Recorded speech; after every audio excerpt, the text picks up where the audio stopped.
primer bloque era el aperitivo, el postrecito, ahora vamos con el plato fuerte. Empezamos con el postre y después vamos con el plato fuerte. Dígame. Contraloría General de la República hace un anuncio importante. Vamos a compartir un extracto de las declaraciones que hacía el Contralor General de la República. La primera revisión, nuestros equipos fiscalizadores a las mencionadas planillas, pudimos profundizar y determinar que los fondos de todos los panameños están siendo manejados, en muchos casos, de forma irregular y dudosa. Hemos encontrado múltiples hallazgos, como casos de nombramientos de familiares cercanos y allegados políticos que no prestan servicios que tienen que ver con las funciones de la Asamblea, o las comúnmente llamadas botellas.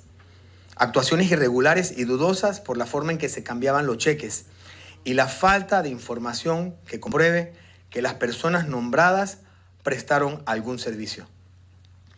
Por todas estas razones y hallazgos, procedimos con la autoridad que nos concede la Constitución y la ley a ordenar una auditoría profunda a las planillas de la Asamblea Nacional, de la misma forma que habíamos ordenado la suspensión del pago a todos los nombramientos que presentaban irregularidades.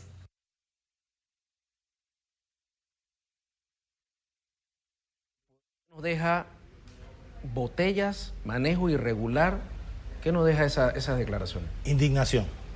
Yo creo que definitivamente tenemos que estar los panameños indignados con la situación que se está viviendo en una crisis legislativa que me permito recordarle, hoy por hoy domina ese escenario en la Asamblea Nacional los dos partidos de oposición, Cambio Democrático y Revolucionario Democrático. Esos dos partidos tienen inmersa a la Asamblea Nacional en una crisis nunca antes vista. ¿Y de qué se genera esta crisis? De no querer mostrar transparencia en las acciones de la Asamblea Nacional en el tema específico de los contratos. Creo que el Contralor de la República ayer hizo algo histórico, nunca antes visto en la era antes de la democracia y después de la democracia, que era auditar lo que nunca se había auditado. ¿Pero y por qué? ¿Por qué antes no y por qué ahora sí? No, porque mire, desde... Porque eso no es nuevo. La Asamblea Nacional, en 65 años de república, antes de la dictadura militar, nunca fue auditada. Posteriormente, en plena dictadura, tampoco fue auditada. Y 25 años después, 20 y pico de años después, tampoco ha sido auditada. ¿Qué quiere decirte esto? Que creo que a estos niños, estos diputados son como niños con pataletas, ¿no? Les quitan la bola, los regañan, los mandan al cuarto y se enojan. Y empiezan a tirar epítetos. Mire, impresentable lo que hizo Pedro Miguel González. Pedro Miguel González parece ser el titiritero de la presidenta de la Asamblea Nacional, porque habla por ella y habla por todos los diputados de la oposición que dominan hoy la Asamblea Nacional. Y le dice unos epítetos fuertes y amenaza y chantajea al Contralor General de la República, diciendo que le va a abrir procesos. Y solo a la semana pasada nos permitimos recordar que un grupo de abogados del PRD fueron a la Corte Suprema de Justicia y de ahí fueron rechazados y lo mandaron a presentar bien un recurso que estaba siendo presentado erróneamente en otra instancia. Yo no voy a hablar así de colegas, pero realmente son unos ignorantes jurídicos, ¿verdad? Casi que no hablaba. No, es que yo le digo... Bueno, es que ignorante no es malo. No, es que es un término correcto. Claro, Ahuevaducho sí sería ofensivo porque sale de un programa todavía muy... Una parodia. Exactamente. Pero lo que hace Pedro Miguel González es injustificable. Pero mire, el video que se pudo apreciar ayer tomado, que creo que está en la cuenta de Twitter del Contraloría, en donde se ve a los agentes de seguridad de la Asamblea llevarse toda la documentación. Yo se lo había cantado. Si el Contralor no llegaba a tiempo, ahí iba a haber destrucción de pruebas. Allí iba a haber eliminación, adulteración de documentación. Se iban a poner documentos a esa documentación. Entonces eso es inaceptable. Pero ahora yo voy a ser el abogado del diablo. Dígame. ¿Pero por qué ahora? Es la defensa. ¿Por qué ahora? Porque no estamos en... Usted no va a ser abogado del diablo. Usted es abogado de Pedro Miguel González y de Yanivel Ábrego.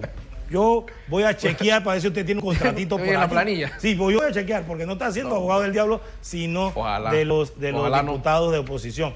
Yo le voy a decir algo. Dígame. Es que ahora dicen ahora, no. Es que acuérdese que primero la Contraloría tuvo que auditar la anterior administración. Y acuérdense los camiones que llevaron a la Corte Suprema de Justicia con el montón de cajas demostrando a las claras que ahí había habido corrupción. Pero adicional a eso, desde hace casi un año atrás, se estaba estudiando y haciendo las auditorías concomitentes del tema de las partidas. Pero aún seguía, porque son 6, mire, yo no sabía. Vamos, ahí tenemos la gráfica en pantalla. Mire, ahí está clarito, son 6 planillas. 6 planillas, yo desconocía que eran tantas. Se lo voy a leer, dice que yo tampoco, ¿eh? La 001 dice que es el personal fijo, tiene actualmente 2.023 funcionarios, no requiere refrendo de Contraloría. Bueno, y la 002, personal transitorio, 146 funcionarios, no requiere refrendo de Contraloría. Pero está suspendida, no. No, esa no. La 004, personal transitorio, dice inversiones, 115 funcionarios, no requiere refrendo de Contraloría, dice que está suspendida por no cumplir solicitudes de Contraloría, que era lo que usted explicaba la semana pasada, que son algunos elementos, unas certificaciones, unas notas que solicita el Contralor y que, bueno, no se le ha entregado. Planilla 172, que también creo que en esta también se había presentado un amparo también por parte de la Asamblea Nacional. Servicios especiales, 2006 contratados, requiere refrendo de Contraloría, rechazada por la Contraloría desde el mes de enero. Planilla, la famosa 080, servicios personales, 3.508 funcionarios, no requiere refrendo de Contraloría, auditoría detenida, pago suspendido. O sea, me imagino que como se llevaron, como usted dice, el balón, el Contralor dijo, bueno, entonces no, si no lo puedo editar, no te pago. Exacto. Fue eso lo que pasó. Sí, pero... Y nos queda la última, déjeme para allá para que arranque. 030, gasto de representación, 80 funcionarios, no requiere de refrendo de Contraloría. Son 6, yo no sabía que tenían tanta planilla. Pero mire, aquí hay que destacar varias cosas. La primera es que la cantidad de funcionarios que usted ve que les ha sido suspendido sus contrataciones y no ha pasado nada en la Asamblea Nacional. O sea, la Asamblea Nacional sigue trabajando como nos acostumbran a verlos trabajar todos los días. O sea, que esos son activistas políticos que están siendo pagados con sus impuestos y con el mío. Y por eso que ciudadanos como usted y como yo, ¿cómo vamos a competir con estos monstruos que tienen toda una planilla del Estado para su activismo político? ¿Qué quiere decir esto? Que de manera sospechosa ellos están utilizando estos fondos del Estado, fondos públicos, para reelegirse en la próxima campaña. Entonces, yo creo que enhorabuena que se estén haciendo estos auditos y saber a su vez otra situación. Familias enteras de los diputados están siendo contratadas dentro de esa planilla. Y no solo les recuerdo... O sea, no hay nadie protestando que no ha cobrado. Nadie protestando. Nadie pidiendo mi plata. Nadie pidiendo su plata. Porque no era su plata. Y era gente que supuestamente trabajaba hasta el 30, 31 y 29 de febrero. Gente que trabajaba en Semana Santa y trabajaba en carnavales. Pero usted no lo ve en las calles, no lo ve en la asamblea, en la Contraloría. Yo quisiera que toda esa gente fuera allá. A la Contraloría. A la Contraloría, para que uno lo pudiera firmar y preguntarle. Y le preguntara, oiga, ¿usted qué trabajo hace? ¿Y usted qué relación tiene con el diputado? Y usted no sé qué. O sea, y que muestre la prueba de que trabaja. Y oye, pero sí, porque realmente esto no puede ser. No podemos seguir. Porque pueden ir a protestar. La cosa es mostrar que están trabajando. No podemos seguir así. Pero, ¿quién es el que tiene ahorita mismo el balón en sus manos para decidir este partido? La Corte Suprema de Justicia. La Corte Suprema de Justicia siempre ha sido el amparo de estos diputados para la hora de cuando se les llame a juicio. Siempre, y le recuerdo el caso de Martín Torrijos. Encontraron una fórmula para que el hombre tuviera impunidad, no inmunidad. Entonces, nuevamente, es la Corte Suprema de Justicia la que está en el lado de decidir si está al lado de la transparencia del pueblo panameño y de una Contraloría independiente que está haciendo su trabajo, o está al lado de ese amponismo legislativo que en nada, y se ve a las claras, en nada está beneficiando al Estado. No podemos seguir, mire, es muy triste la defensa que hacen los diputados que abren la boca. A veces mejor quedarse callado es mejor, porque eso que dice Leandro Ávila, que el pueblo no le interesa las partidas, no le interesan los contratos. Pues hombre, diputado, entérese que hay una población que sí nos interesa, que sí queremos saber qué se dicen sus activistas políticos, que cómo hacen para que ellos tengan esas comodidades de no trabajar. Mire, usted y yo nos levantamos a las 4:30 para venir aquí. A las 3. Bueno, yo a las 4:30. Usted vive más cerca. Yo vivo más cerca. Pero le voy a decir, a la hora que sea que nos levantamos, aquí nos levantamos para trabajar. ¿Y qué sucede con estos activistas políticos? No hacen nada. cobran, y si Dios sepa si cobren completo, porque está, mira, la denuncia que hizo el Contralor va orientada hacia ese tema del cashback. El cambio de cheque. El cambio de cheque. Usted vendía la planilla a una empresa, la empresa cobraba esa compañía y se lo devolvía a usted con un porcentaje. Eso es lo que se escucha en los corillos legislativos. Pero parece ser que estos santurrones, entre comillas, padres de la patria, porque no tiene nada pecaminoso, no quieren hacer. Pero mire, la defensa es por qué solo a la Asamblea y por qué no a los demás ministerios. Mire, eso es absurdo. Ya lo dijo el ministro de la Presidencia. Ajá. ¿Y qué ha dicho el ministro de la Presidencia? Hombre, véngame a auditar. Cuantas veces quieran, aquí se han recibido los auditores de la Contraloría. Yo no voy a poner ni un amparo. Y han auditado en otras instituciones del Estado. Si eso es normal. Pero para estos que tenían privilegios y prebendas por toda la época de la República y la dictadura, pues hombre, ellos no tenían que ser ni siquiera tocados con el pétalo de una rosa. Entonces, ahora que se les llama a auditoría, ahora que se les llama a que respondan por los dineros del Estado que están, ahora esto está haciendo abuso de autoridad, imagínense usted, del Contralor General de la República. Y le voy a decir algo, a mí no me importa si el Contralor General de la República quiere ser candidato a diputado, a presidente o no quiere ser candidato a presidente, o si lo que él montó ayer fue un show. Lo que él nos comunicó ayer era información que nosotros no conocíamos. Mire, nosotros estamos en el día a día de la información y estos datos yo los desconocía. Pero lo más impresionante fue que en casi 20 minutos que duró esa conferencia de prensa, se nos dijo lo que en 100 años no se nos había dicho, pero que todos los panameños suponíamos. Creo que es muy grave lo que está sucediendo en la Asamblea Nacional. Es una situación imparable donde lo que está haciendo la dictadora legislativa, la diputada Yanibel Ábrego, es impensable en un Estado democrático. Y es blindarse y blindar que se hagan auditorías claras. Le hago una pregunta antes de que leerle unos tuits de su amigo Pedro Miguel González. ¿No tiene nada que ver esto con la negativa de la no aprobación de 300 millones de dólares que necesita el Ejecutivo para culminar megaproyectos? Mire, no es una medida de presión. Son dos cosas totalmente diferentes. Si usted no le aprueba al Ejecutivo esa dispensa fiscal, ese proyecto que reforma la Ley de Responsabilidad Social Fiscal, lo único que va a suceder es que el Estado no va a poder cumplir con las obras que tiene programadas y la economía probablemente vaya a ser reducida todavía aún más y vaya a una constricción, se llama eso económicamente, y evite que haya más empleo y evite que haya ese crecimiento tan necesario. Es como cuando usted pide un crédito para poder reinyectarse y después entonces se acomoda. ¿Qué sucede con esto? Que si no lo hace es responsabilidad de la Asamblea y la Asamblea tendrá que decir... Dar la cara. Dar la cara. Bien. Pero, permítame, sí. Pero si se hace, se estaría en consonancia con lo que requiere el Estado. Yo le recuerdo lo que ha dicho el presidente de la República y no me canso de repetirlo. Yo soy alérgico al chantaje político y eso es muy claro de un presidente que pudo ratificar a 2 magistradas al estilo del maletinazo, como fueron ratificados anteriormente otros magistrados de la Corte. Pero el presidente le ha dicho, no hay problema, pues hagan usted su parte y yo hago la mía. Y estamos en un proceso para designar a 2 nuevos magistrados. Tengo 3 tweets referentes a declaraciones de Pedro Miguel González, me lo responde puntualmente para ir avanzando y rapidito. Dice, ellos están tratando de ejercer todo su poder para cambiar el inminente resultado de las elecciones en la Asamblea Nacional. Mire, Ahora el primero. Yo le voy a decir lo que escuché una vez del diputado Rosa.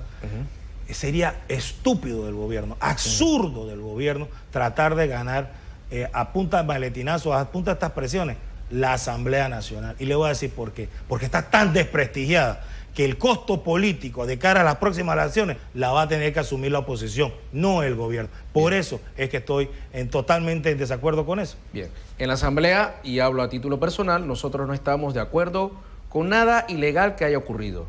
Sabemos que la Asamblea no está por encima de la ley. Durante 4 años, todas estas partidas estuvieron operando de la mejor manera. Mire, yo le voy a decir algo.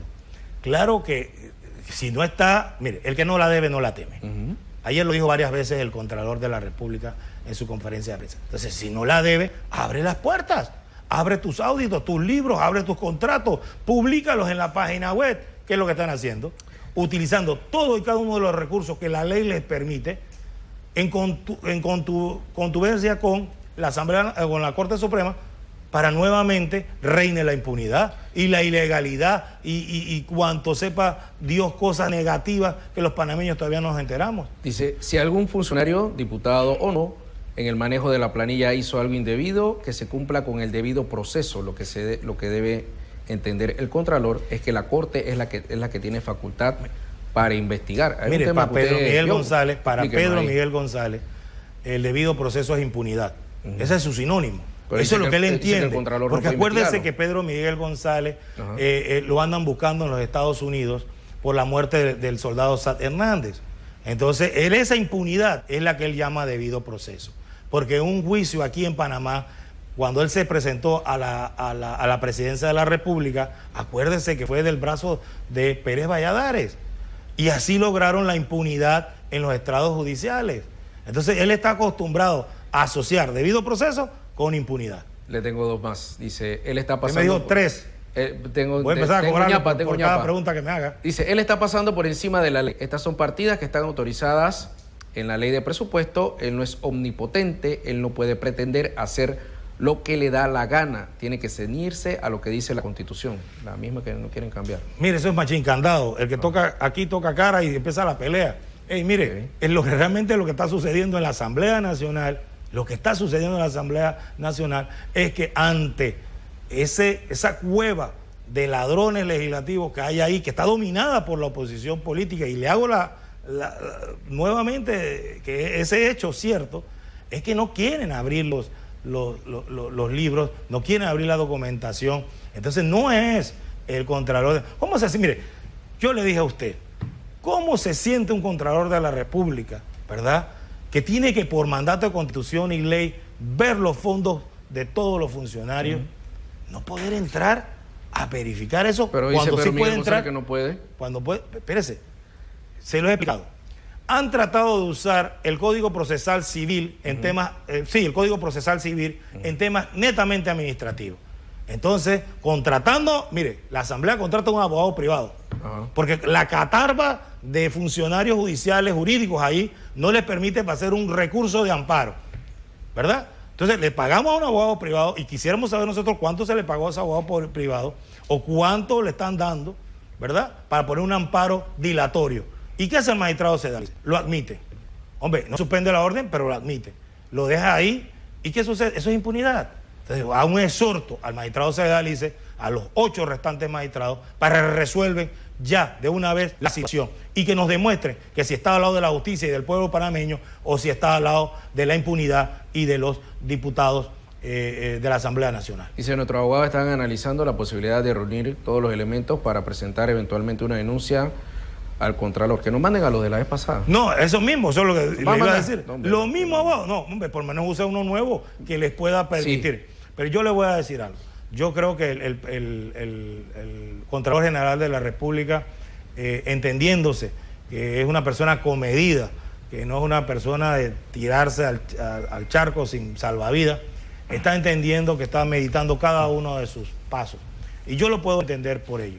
Pero lo que sí es cierto es que esta situación debe ser un llamado claro de los ciudadanos, que la Asamblea Nacional no es una republiquita, no es un bastión ni un castillo en donde no se puede entrar y es diferente al resto del país. Las consecuencias políticas que está tomando este conflicto entre el legislativo y la Contraloría, y me permito decirle que al principio la estrategia era involucrar al órgano ejecutivo. Como ya se les acabó ese cuentito, porque el Contralor General de la República es un funcionario que es nombrado, puede ser llamado por la Asamblea para que rinda cuenta, pero eso es lo que menos quiere. Esa conferencia de prensa que hizo el Contralor debió ser hecha una rendición de cuentas en la Asamblea Nacional. No creo. Y yo quisiera verlo cuando él le ponga el dedo acusador a cada uno y le diga, pero es que usted tiene a su parentela, usted tiene nepotismo, usted no justificó, usted no sé cuánto. Bien. Entonces yo quisiera ver esa situación. Ahora, aquí la sociedad y los panameños hablamos de nuestra clase política y generalizamos, y hay una clase política muy manchada. Pero la clase política panameña viene de la sociedad panameña. La Asamblea Nacional representa a la sociedad panameña en sus diferentes Es por eso que se permite que cualquiera pueda aspirar a ser diputado de la Asamblea Nacional. Si no existieran personas que se prestaran para este tipo de juegos, también hay una sociedad, un grupo de panameños que también son responsables por participar del acto de corrupción o del supuesto acto de corrupción. Mire, yo le voy a decir algo. Yo soy un apasionado de la reforma constitucional que está proponiendo el presidente de la República, porque se lo he dicho desde hace muchas semanas atrás. De la Asamblea Nacional no podemos esperar ni un cambio constitucional que los afecte a ellos, ni siquiera al órgano judicial. Pero voy más allá. Mire, yo estoy empezando a tener miedo que todos esos corruptos de la pasada administración, que tienen dinero guardados en caletos y en bancos, no sabemos dónde están, patrocinen a diputados afines a ellos para que estén dentro de la Asamblea Nacional y después tener su cuota, su bancadita de poder, ¿verdad? Ojo con eso. Entonces usted señala algo que yo estoy de acuerdo a medias. Y discúlpeme porque nunca estoy de acuerdo a medias, siempre estoy de acuerdo o desacuerdo. Sería muy aburrido. Sí, pero les voy a explicar qué. Dígame. Mire, el sistema político panameño de circuitos hace pequeños terratenientes políticos, ¿verdad? Y esto hace entonces que a su vez usted escuche en grabaciones a un diputado salir electo porque dio 2 bolsitas de Crispy Crispy y 5 balboas, ¿verdad? O a otra diputada decir otro tanto y esas artimañas políticas para salir reelecto.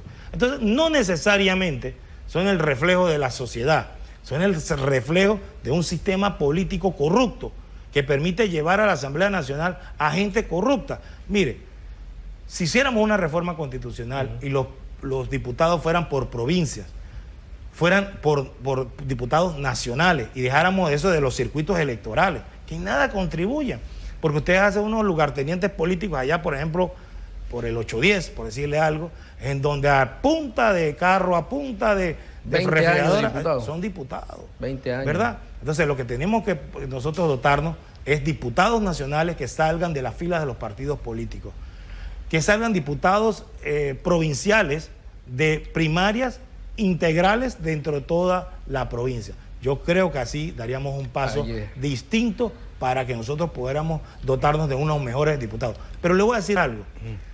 No importa el tipo de diputado que usted escoja.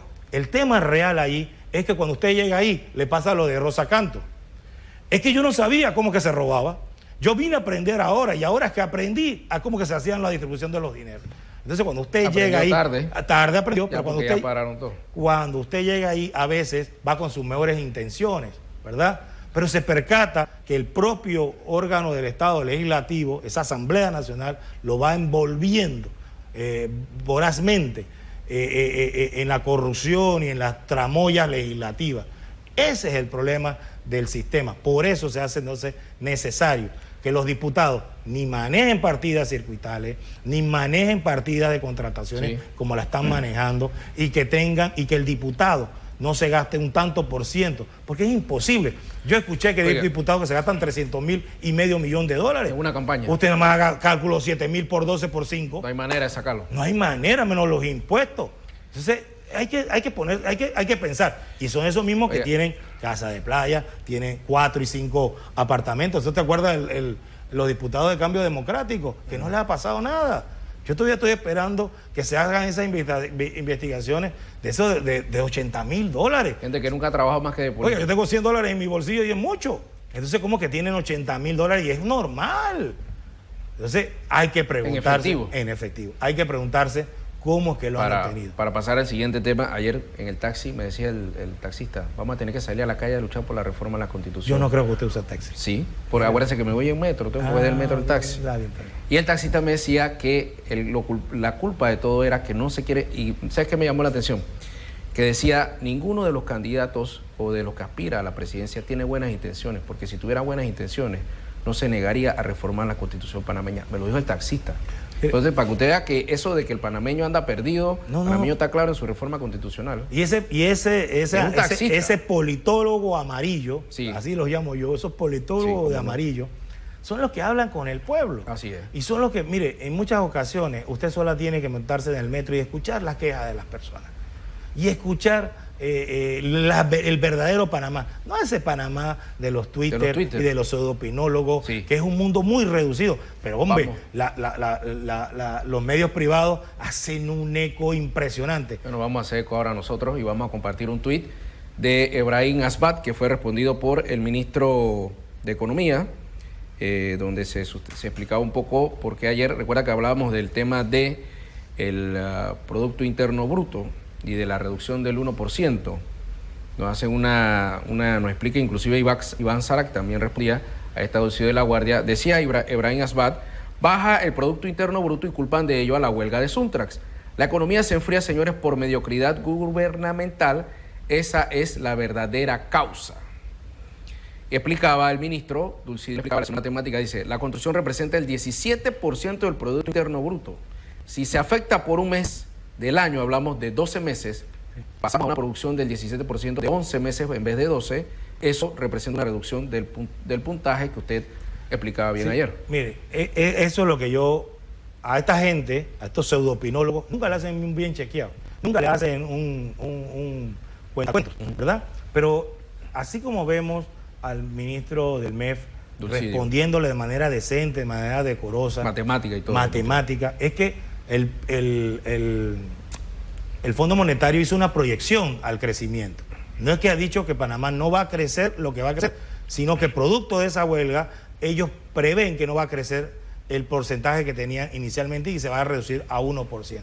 Pero cuando usted es un adicto al Twitter y jura que sabe de todo y opina de todo, y después hay gente que le hace retweet y le hace otro retweet. Estaba viendo además de ese de Asbat, uno de Alfaro, un hombre que es abogado y de vaina sabe de derecho, hablando de temas financieros y temas no sé qué, o sea, entonces usted ve que son los que le entrevistan, ¿no? Son los que van a los programas de televisión y hablan con una propiedad impresionante. En buena hora que el ministro del MES lo haya aclarado, ojalá el ministro del MES vaya a los medios de comunicación social, porque esto es una práctica común en todos los gobiernos de todos los países latinoamericanos que puedan tener esto que tiene Panamá, un fondo de ahorros que le permita a su vez poder utilizar esos dineros o esa dispensa fiscal para poder utilizarlos para no caer aún más en nuestro crecimiento económico. Porque después entonces la oposición dirá que por qué es que no hay empleo, por qué no hay inversiones públicas y por qué no hay un largo, etcétera. Pero es que requerimos entonces ese tema de una dispensa fiscal de 0.5%, que son alrededor de 300 millones de dólares, para seguir activando una economía que innegablemente somos la envidia de Latinoamérica y nos lo ha dicho instituciones como la CEBAR. Ya quisiera Chile y tener otros países que crecen el 1%.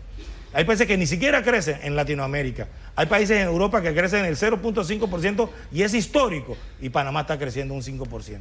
Oiga, vamos ya al penúltimo tema. Punta Coco. Es un resort ahora. Bueno, mire, yo estaba escuchando antes de venir acá una emisora, abrió los canales, los canales para que el público opinara.